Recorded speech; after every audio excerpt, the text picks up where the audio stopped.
नमस्कार दोस्तों, आप सभी का स्वागत है हमारे यूट्यूब चैनल परीक्षा पॉइंट में। आज हम इस वीडियो में देखेंगे आरआरबी एनटीपीसी में पूछे जाने वाले रीजनिंग और मैथ के संभावित प्रश्नों को। इसलिए दोस्तों आप लोग इस वीडियो को अंत तक जरूर देखना, क्योंकि दोस्तों मैंने इस वीडियो में जितनी प्रश्न लिए हैं सेम इसी टाइप के प्रश्न आपके आरआरबी एनटीपीसी में देखने के लिए अवश्य मिलेगा। इसलिए दोस्तों आप लोग इस वीडियो को अंत तक जरूर देखना। और दोस्तों अभी तक आप लोगों ने हमारे इस चैनल को सब्सक्राइब नहीं की तो कृपया करके चैनल को जरूर सब्सक्राइब कर लीजिए और बेल आइकन को ऑल पर जाकर क्लिक कर दीजिए। तो देखिए दोस्तों, यहाँ पर हम देखेंगे तो यहाँ पर आपके पास सबसे पहला प्रश्न दिया है, यस आर से 7 वर्ष छोटा है, यदि उनकी आयु का अनुपात 7:9 है तो यस की आयु कितनी है। तो देखिए दोस्तों, इस प्रश्न को हम कैसे आसानी से हल करना सीखेंगे। तो देखिए आप यहाँ पर सबसे पहले क्या लिखेंगे, आप यहाँ पर सबसे पहले लिखेंगे आर और यहाँ पर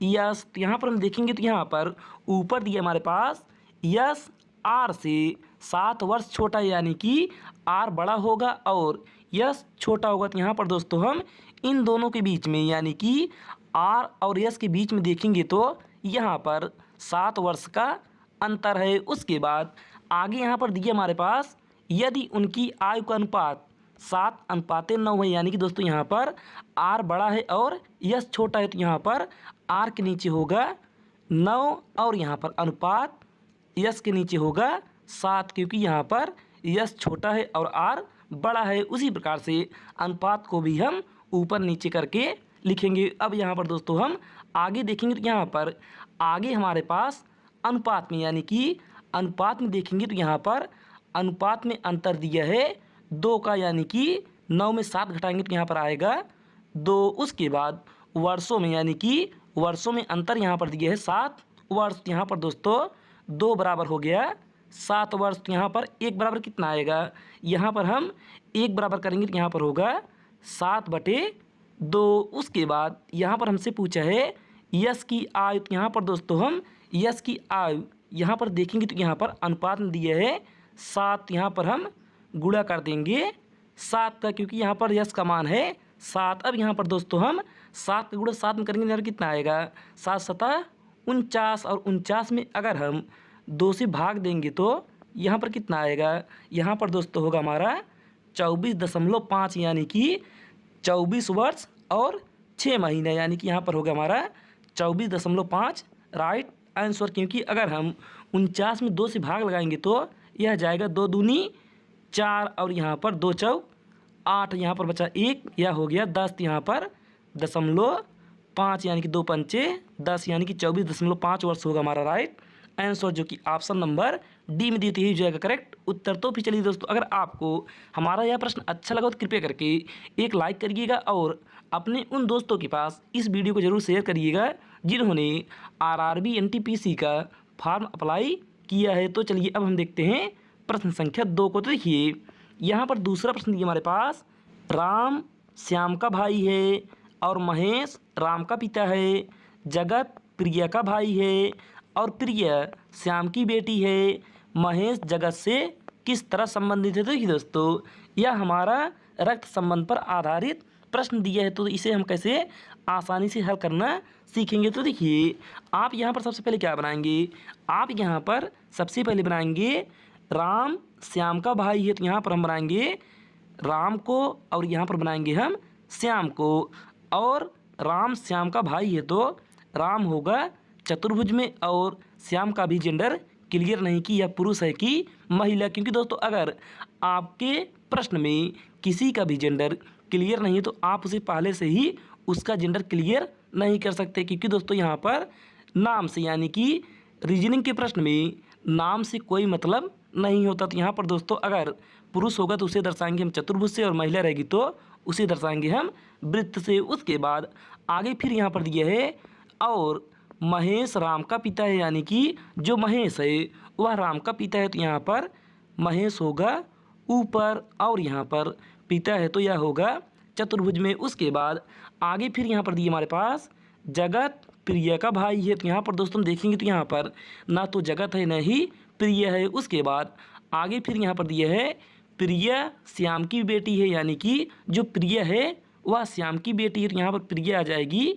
नीचे और बेटी है तो यह होगी वृत्त में। उसके बाद आगे यहाँ पर देखेंगे तो यहाँ पर पूछे हमसे महेश जगत से किस तरह संबंधित है। तो ये दोस्तों आप यहाँ पर पीछे चलेंगे तो यहाँ पर पीछे दिया है आपके पास जगत प्रिय का भाई है, यानी कि जो जगत है वह प्रिय का भाई है। तो यहाँ पर जगत को दर्शाएंगे हम जैसे, और भाई है तो यह हो गया चतुर्भुज में। उसके बाद अब यहाँ पर हमें बताना है कि महेश जगत से किस तरह संबंधित है, यानी कि महेश क्या लगेगा जगत का। तो यहाँ पर दोस्तों हम देखेंगे तो यहाँ पर अगर जगत की बहन प्रिया है तो प्रिया के पिता या फिर माता श्याम है, क्योंकि दोस्तों यहाँ पर हमने कहा था कि यहाँ पर नाम से कोई मतलब नहीं कि वह पुरुष है कि महिला। तो यहाँ पर दोस्तों अगर हम देखेंगे तो यहाँ पर श्याम ना तो महिला हो सकती ना ही पुरुष, तो यहाँ पर इसका जेंडर अभी क्लियर नहीं है। उसके बाद यहाँ पर दोस्तों अगर श्याम महिला होगी तो यहाँ पर राम हो जाएगा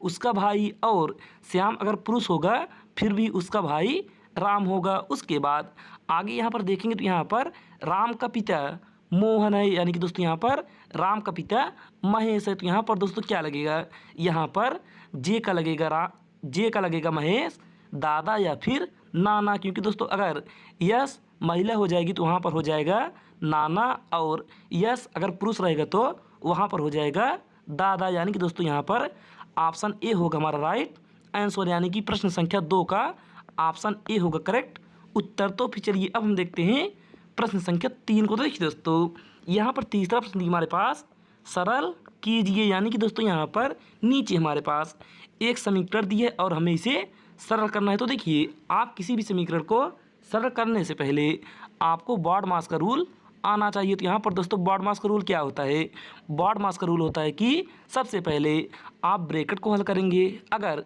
ब्रैकेट नहीं दी है तो आप ऑफ या फिर का को हल करेंगे। उसके बाद अगर वह भी नहीं दी है तो आप यहाँ पर डिवाइड को यानी कि भाग को हल करेंगे। तो यहाँ पर दोस्तों देखेंगे तो यहाँ पर इस समीकरण में हमारे पास भाग दिया है, तो यहाँ पर हम क्या करेंगे, यहाँ पर दोस्तों सबसे पहले लिखेंगे यहाँ पर 24, उसके बाद यहाँ पर प्लस, अब यहाँ पर हम 8 से काटेंगे 7.2 को, तो यहाँ पर कितना आएगा, 8 से अगर हम 7.2 को काटेंगे तो यहाँ पर आएगा 0.9। उसके बाद यहाँ पर माइनस, अब यहाँ पर दोस्तों हम 3 का गुणा यानी कि 3 का मल्टीप्लाई करेंगे 2.3 में, तो यहाँ पर कितना आएगा, यहाँ पर होगा हमारे पास 6.9। उसके बाद यहाँ पर प्लस 5। अब दोस्तों यहाँ पर हम क्या करेंगे, यहाँ पर हम 24 में जोड़ेंगे 0.9 को, तो यहाँ पर कितना आएगा, यहाँ पर होगा 24.9 और यहाँ पर माइनस 6.9 और प्लस 5। तो यहाँ पर दोस्तों हम 24.9 में 6.9 घटाएंगे तो यहाँ पर आएगा हमारे पास 18 यानी कि 18, और यहाँ पर हम प्लस कर देंगे 5। तो यहाँ पर कितना आएगा, 18 में 5 जोड़ेंगे तो यहाँ पर आएगा 23, यानी कि 23 होगा हमारा राइट आंसर, यानी कि प्रश्न संख्या 3 का राइट होगा हमारा ऑप्शन नंबर दूसरा, यानी कि ऑप्शन दूसरा हो जाएगा करेक्ट उत्तर। तो फिर चलिए अब हम देखते हैं प्रश्न संख्या 4 को। तो देखिए दोस्तों यहाँ पर चौथा प्रश्न दिया हमारे पास, दिए गए विकल्पों में से उस अक्षर समूह का चयन कीजिए जो निम्नलिखित श्रृंखला में प्रश्न चिन्ह को प्रतिस्थापित कर सके। यानी कि दोस्तों यहाँ पर नीचे हमारे पास एक अक्षर श्रृंखला दी हुई है और हमें बताना है कि इस प्रश्नवाचक चिन्ह के स्थान पर कौन सा अक्षर समूह होगा। तो देखिए दोस्तों आप यहाँ पर सबसे पहले क्या करेंगे, आप दोस्तों इस तरह के श्रृंखला को यानी कि इस टाइप के श्रेणी को आप हल करने के लिए आप इसका सबसे पहले लिखेंगे प्लेस वैल्यू। तो यहाँ पर दोस्तों हम पहले लेटर का यानी कि सभी शब्दों का यानी कि सभी पदों का हम पहले लेटर का लिखेंगे प्लेस वैल्यू। तो यहाँ पर दोस्तों के का कितना होगा, के का प्लेस वैल्यू होगा 11 और यम का होगा 13 और ओ का होगा 15 और क्यू का होगा 17। तो यहाँ पर दोस्तों हम देखेंगे तो यहाँ पर आपको दिखाई देगा कि अगर आप 11 में 2 जोड़ेंगे तो यहाँ पर होगा 13 और 13 में फिर 2 जोड़ेंगे तो यहाँ पर होगा 15 और 15 में फिर जो 2 जोड़ेंगे तो यहाँ पर होगा 17 और 17 में अब हम फिर 2 प्लस करेंगे तो यहाँ पर होगा 19 और 19 होगा दोस्तों हमारा यस का प्लेस वैल्यू। यानी कि यहाँ पर पहला लेटर होगा हमारा यस, जो कि ऑप्शन नंबर चौथे में यानी कि ऑप्शन नंबर चौथे में ही पहला लेटर यस दिया है और बाकी में यस नहीं दिए तो यही हो जाएगा राइट आंसर। आपको आगे चेक करने की कोई आवश्यकता नहीं है। तो चलिए अब हम देखते हैं प्रश्न संख्या 5 को। तो देखिए दोस्तों, यहाँ पर पाँचों प्रश्न दिए हमारे पास 4 संख्या युग्म दिए गए हैं, जिनमें से 3 किसी प्रकार से एक समान है और एक असंगत है। असंगत संख्या युग्म का चयन कीजिए। यानी कि दोस्तों यहाँ पर हमारे पास 4 ऑप्शन दिए और इन चारों में से हमें बताना है कि कौन एक असंगत है। तो देखिए दोस्तों, आप यहाँ पर देखेंगे तो यहाँ पर ऑप्शन नंबर तीसरे में आपको दिखाई देगा कि यहाँ पर भी 6 है, यहाँ पर भी 6 है और यहाँ पर भी 6 है। यानी कि दोस्तों यही हो जाएगा हमारा राइट आंसर, यानी कि ऑप्शन तीसरा हुआ करेक्ट उत्तर। तो फिर चलिए अब हम देखते हैं प्रश्न संख्या 6 को। तो देखिए यहाँ पर छठवां प्रश्न दिया हमारे पास 6 व्यक्तियों DEFGH और I में से प्रत्येक की आयु अलग अलग है। वे उनकी आयु के आरोही क्रम के अनुसार एक पंक्ति में खड़े हुए हैं।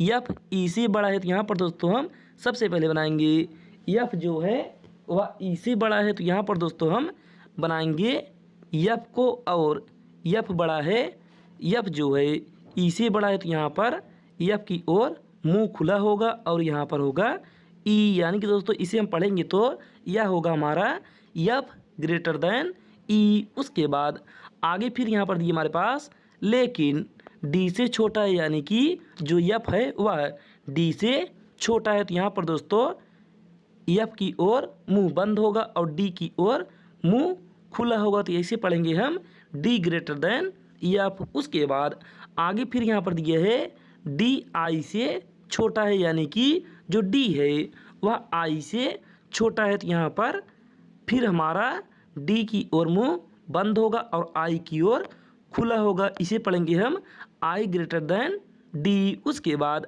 आगे फिर यहाँ पर दिए हमारे पास ई जी से बड़ा है, यानी कि जो ई है वह जी से बड़ा है, तो यहाँ पर दोस्तों ई की ओर मुंह खुला होगा और जी की ओर मुंह बंद होगा। तो इसे हम पढ़ेंगे ई ग्रेटर देन जी। उसके बाद आगे फिर यहाँ पर दिए हमारे पास जी एच से बड़ा है, यानी कि जो जी है वह एच से बड़ा है, तो यहाँ पर जी की ओर मुंह खुला होगा और एच की ओर मुंह बंद होगा। तो यहाँ पर हम इसे पढ़ेंगे जी ग्रेटर देन एच। तो यहाँ पर दोस्तों हमारा पूरा क्रम यानी कि हमने सभी को एक पंक्ति में बैठा दिया। अब यहाँ पर दोस्तों हमसे दिया है कि आरोही क्रम में आयु के आरोही क्रम के अनुसार इनमें से कौन चौथे स्थान पर होगा। यानी कि दोस्तों यहाँ पर हमने सभी को बैठा दिया और आरोही क्रम किसे कहते हैं, आपको सबसे पहले आरोही क्रम पता होना चाहिए। यहाँ पर दोस्तों आरोही क्रम उसे कहते हैं जो छोटे से बैठाना स्टार्ट करेंगे बड़े की ओर। यहाँ पर दोस्तों हमारा सबसे छोटा होगा एच, उसके बाद उससे बड़ा जी, उससे बड़ा ई, उससे बड़ा एफ, उससे बड़ा डी और उससे बड़ा आई। यानी कि यहाँ पर सबसे बड़ा है आई। तो यहाँ पर दोस्तों हम इस प्रकार से बैठाना स्टार्ट करेंगे। तो यहाँ पर हमसे पूछा है कि उनमें से कौन चौथे स्थान पर होगा। यानी कि पहले स्थान पर एच, दूसरे पर जी, तीसरे पर ई और चौथे पर होगा हमारा एफ। यानी कि एफ होगा हमारा राइट आंसर, जो कि ऑप्शन नंबर 2 में दिए थे। 2 हो जाएगा करेक्ट उत्तर। तो फिर चलिए अब हम देखते हैं प्रश्न संख्या 7 को। तो देखिए दोस्तों यहाँ पर 7वां प्रश्न दिया हमारे पास एक निश्चित कुट भाषा में BULK को CWOO लिखा जाता है और PINK को QKQO लिखा जाता है। उसी कूट भाषा में BLUE को किस प्रकार लिखा जाएगा। तो देखिए दोस्तों आप यहाँ पर सबसे पहले क्या करेंगे, आप दोस्तों यहाँ पर सबसे पहले इनका लिखेंगे प्लेस वैल्यू। तो यहाँ पर B का होगा 2, यानी कि B का प्लेस वैल्यू होगा 2। उसके बाद U का होगा 21 और उसके बाद L का होगा 12 और K का होगा 11। उसके बाद यहाँ पर आगे देखेंगे तो यहाँ पर आगे दिए हमारे पास CWOO। तो यहाँ पर दोस्तों C का होगा 3 और W का होगा 23 और यहाँ पर O का होगा 15 और फिर O का होगा 15। तो यहाँ पर दोस्तों हम देखेंगे तो यहाँ पर हमें दिखाई देगा कि अगर हम 2 में 1 जोड़ेंगे तो यहाँ पर होगा 3। उसके बाद 21 में 2 जोड़ेंगे तो यहाँ पर होगा 23 और 12 में 3 जोड़ेंगे तो यहाँ पर होगा 15 और 11 में 4 जोड़ेंगे तो यहाँ पर होगा 15। तो यहाँ पर दोस्तों हम देखेंगे तो यहाँ पर हमारे पास दिखाई देगा कि यहाँ पर 1 + 2 3 4 यानी कि 1 2 3 4 सभी में जोड़ना है। तो यहाँ पर दोस्तों हम उसी प्रकार से आगे यहाँ पर BLUE में जोड़ेंगे। तो यहाँ पर दोस्तों हम सबसे पहले लिखेंगे B का प्लस वैल्यू, तो यहाँ पर B का होगा, यहाँ पर B का प्लस वैल्यू होगा 2, उसके बाद यल का होगा 12, यू का होगा 21 और ई का होगा 5। तो यहाँ पर दोस्तों अगर हम 2 में 1 जोड़ेंगे तो यहाँ पर आएगा 3 और 12 में 2 जोड़ेंगे तो यहाँ पर होगा 14 और 21 में 3 जोड़ेंगे तो यहाँ पर होगा 24 और यहाँ पर 5 में 4 जोड़ेंगे तो यहाँ पर होगा 9। तो यहाँ पर दोस्तों अब हम इनका लेटर लिखेंगे। लेटर कितना होगा, 3 होगा सी का और यन होगा 14 का, यक्स होगा 24 और आई होगा 9। तो यहाँ पर दोस्तों हम देखेंगे तो यहाँ पर हमारे पास CNXI हमारे किस ऑप्शन दिया है, हमारा ऑप्शन नंबर दूसरे में दिया है। तो ये दूसरा हो जाएगा करेक्ट उत्तर। तो फिर चलिए अब हम देखते हैं प्रश्न संख्या 8 को। तो देखिए यहाँ पर 8वां प्रश्न दिया हमारे पास, P × Q। P × Q का अर्थ है P Q का पिता है, P + Q का अर्थ है P Q का भाई है, P भागे Q का अर्थ है P Q का बेटा है, P - Q का अर्थ है P Q का पति है। तो यहाँ पर दोस्तों हम देखेंगे तो यहाँ पर व्यंजक दिए हमारे पास O + N भागे M - L में O का L से क्या संबंध है। तो देखिए दोस्तों यहाँ पर हम सबसे पहले क्या करेंगे, यहाँ पर दोस्तों हम देखेंगे तो यहाँ पर हमारे पास दिया है O + N। तो यहाँ पर हम ऊपर देखेंगे तो यहाँ पर P + Q का अर्थ है P Q का भाई है। तो यहाँ पर O N का भाई है। तो यहाँ पर हो गया O और यह N का भाई है। तो यह हो गया चतुर्भुज में। उसके बाद आगे यहाँ पर दिया है N भागे M। तो यहाँ पर ऊपर देखेंगे तो यहाँ पर भाग का अर्थ है P Q का बेटा है, यानी कि N M का बेटा है। तो यहाँ पर दोस्तों जो N है वह M का बेटा है। तो यहाँ पर M होगा ऊपर और N बेटा है। तो यह हो गया चतुर्भुज में। उसके बाद आगे यहाँ पर दी हमारे पास M - L। तो यहाँ पर ऊपर देखेंगे तो यहाँ पर माइनस का अर्थ है P Q का पति है। तो यहाँ पर M L का पति है। तो यहाँ पर दोस्तों अगर M L का पति है तो L होगा वृत्त में और M होगा चतुर्भुज में, क्योंकि दोस्तों यहाँ पर M पुरुष होगा और L महिला होगी। उसके बाद हमसे प्रश्न पूछा है कि O का L से क्या संबंध है, यानी कि O क्या लगेगा L का। तो यहाँ पर दोस्तों हमें बताना है कि O क्या लगेगा L का। तो यहाँ पर हम देखेंगे तो यहाँ पर आपको दिखाई देगा कि अगर N का पिता M है तो N की माता L है और O और N दोनों भाई हैं तो यहाँ पर L होगी O की माता और O लगेगा L का बेटा, यानी कि बेटा हो जाएगा हमारा राइट आंसर, जो कि ऑप्शन नंबर बी में दी। तो ये बी हो जाएगा करेक्ट उत्तर। तो फिर चलिए अब हम देखते हैं प्रश्न संख्या 9 को। तो देखिए यहाँ पर 9वां प्रश्न दिया हमारे पास, दिए गए पासे को मोड़ने पर अक्षर N के विपरीत कौन सा अक्षर होगा। यानी कि दोस्तों यहाँ पर हमें N के विपरीत अक्षर बताना है। तो यहाँ पर दोस्तों हम देखेंगे तो यहाँ पर N हमारे पास यहाँ पर है। और दोस्तों अगर आप इस यानी कि खुले पासे में आपको बंद पासा बनाना होगा तो यहाँ पर H के विपरीत आएगा I, J के विपरीत होगा N और R के विपरीत होगा P। तो यहाँ पर दोस्तों हमें बताना है कि N के विपरीत यहाँ पर N का विपरीत हो जाएगा J, यानी कि J होगा हमारा राइट आंसर, जो कि ऑप्शन नंबर सी में देती है, सी हो जाएगा करेक्ट उत्तर। तो फिर चलिए अब हम देखते हैं प्रश्न संख्या 10 को। तो देखिए दोस्तों यहाँ पर 10वां प्रश्न दिया हमारे पास, नीचे एक पासे के 6 पृष्ठ दिखाए गए हैं, 4 बिंदु वाले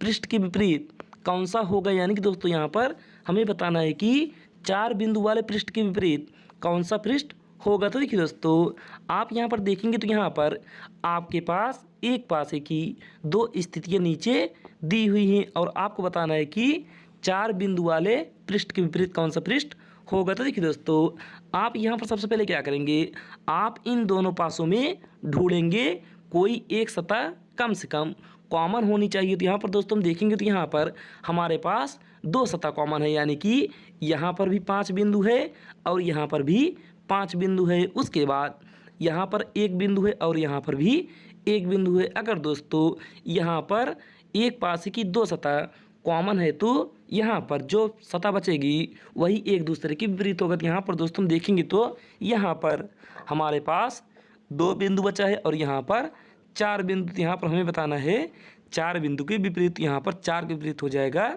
दो, यानी कि चार के विपरीत दो और दो के विपरीत चार। तो यहाँ पर दोस्तों हमारा दो हो जाएगा राइट आंसर, जो कि ऑप्शन नंबर ए में दिए। तो ऑप्शन ए होगा करेक्ट उत्तर। तो फिर चलिए दोस्तों, अगर आपको हमारा यह सभी प्रश्न अच्छा लगा तो कृपया करके वीडियो को आप सबसे पहले एक लाइक करिएगा और चैनल को ज़रूर सब्सक्राइब करिएगा और अपने दोस्तों में इस वीडियो को ज़्यादा से ज़्यादा शेयर करिएगा। आज के लिए बस नहीं, धन्यवाद। अब मिलते हैं अगले वीडियो में कुछ महत्वपूर्ण